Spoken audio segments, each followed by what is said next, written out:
Hello, and welcome to the Financial Literacy Fireside Chat series, hosted by the Global Shapers Edmonton Hub. This is part 2 of a 5-part series where the three of us, in light of November Financial Literacy Month, talk about and discuss various personal finance questions. So if you want to see part 1, it has been posted, so keep an eye out for that. So we have myself, Alex Namath, beside me, Nicholas Menon and Joel Shackleton. All right, guys, question number 2. What do you wish you knew about finance at a young age? Who wants to take a crack at that one? Maybe I'll start. Okay. The thing that I wish I knew when I was, especially coming out of high school and considering post-secondary and that time of my life, is that's a common time for a lot of people to think about their first vehicle. And I personally just looked at the value. I was buying a used vehicle at the time, and so it was still relatively affordable, but I had saved up all my part-time money for something that, A, I didn't realize how much it would depreciate, and B, the operating expense of it, the insurance costs, especially when you're first getting out of high school, you're paying a lot of insurance for even if you don't have collision, which is another conversation on its own and how you can justify that cost. But it's in the maintenance, and especially if you're getting a used vehicle, you'll likely have to take it in for some work here and there. You're paying what, over $2,000 a year or what? I think that was starting out, which is surprising because no collision. I mean, no collision. Well, no, I think that had collision actually. But even so, it was a lot of money, and so I basically drained my bank account to buy a vehicle that wasn't that great. Yeah.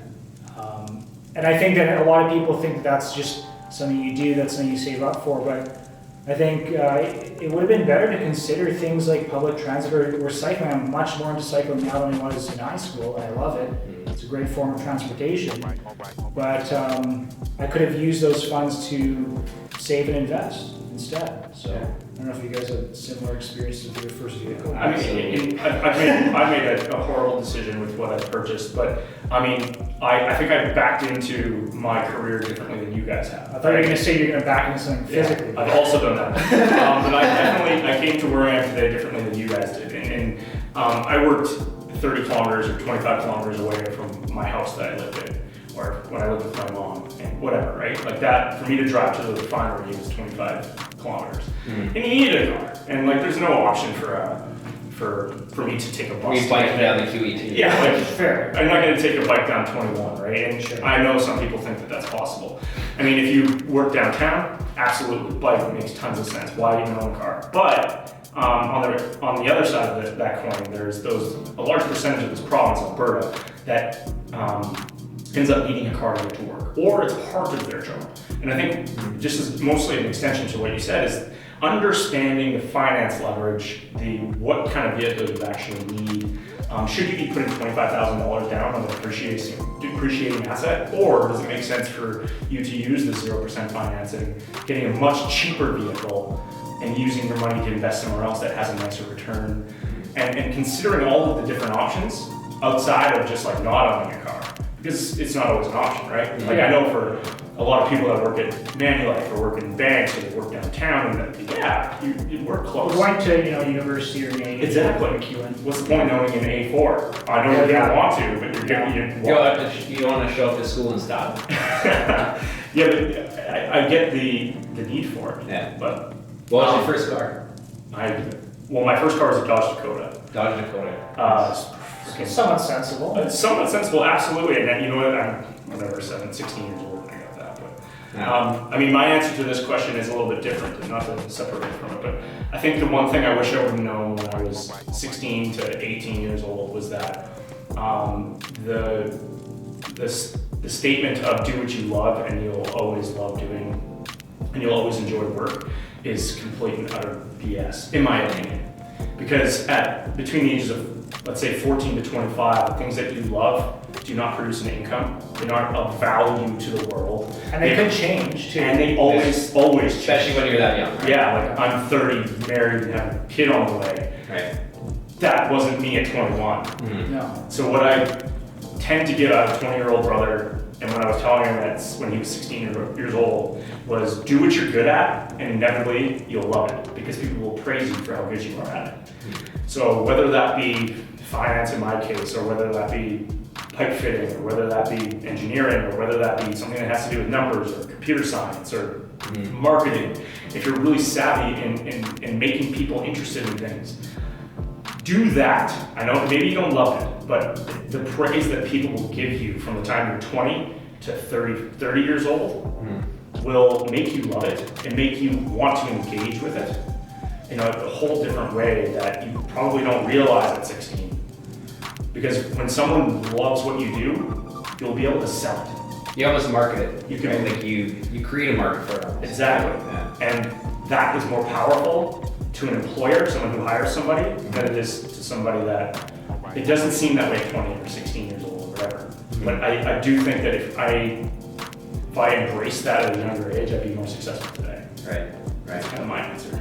Yeah. As long as you're not passionate about losing money or something. Yeah, that's something something negative. Yeah. I'll take a different approach up to this question. I guess something I wish I knew more about.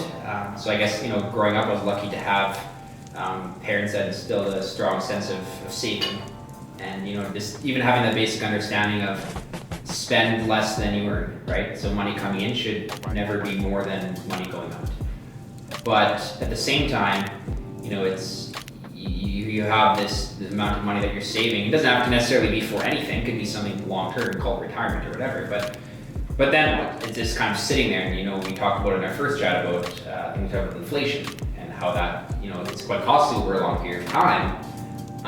So having all this savings, I guess I wish I knew more about what to do with that and how to invest and what made sense in terms of smart and responsible investing. It would have been common to just simply default to just a savings account, a high interest savings, and that's it, right? Yeah, absolutely. But then realizing that, okay, you get 0.75% in a savings account and inflation at the same time is 3%, you're actually still losing money over a long period of time, right? So, and I guess, I had to start somewhere, and you start with, I guess, maybe bonds or GICs or something, right? And at the time, they were probably paying a decent amount of interest, not sub 2 it is today or 1 or whatever it is. But so that's something I wish I knew more about, was just kind of the more investing side of it. And even so, even at age of 17, 18 years old, because I think at that point in time it's so important to start thinking about that kind of stuff as early as possible. So. But yeah, that concludes our chat here. Second question. Any other comments from you two? No, I think that both what you guys said kind of hit on two hot topics, I think, for any 18-year-old, especially in today's day and age where you have markets that are ripping, hot stocks that are interesting, versus what traditionally is done well. I mean, if you're a 20-year-old and you see companies like, what's a good example, Peloton or Tesla that are doing amazing, and you have famous people that run them, and in terms of Elon Musk, it can be dangerous, but then it's also kind of exciting to see Dave Portnoy's speaking to a younger generation to get them interested. Right. So I'm encouraged as much as I am scared. Right. So it's a good way of putting it. Yeah.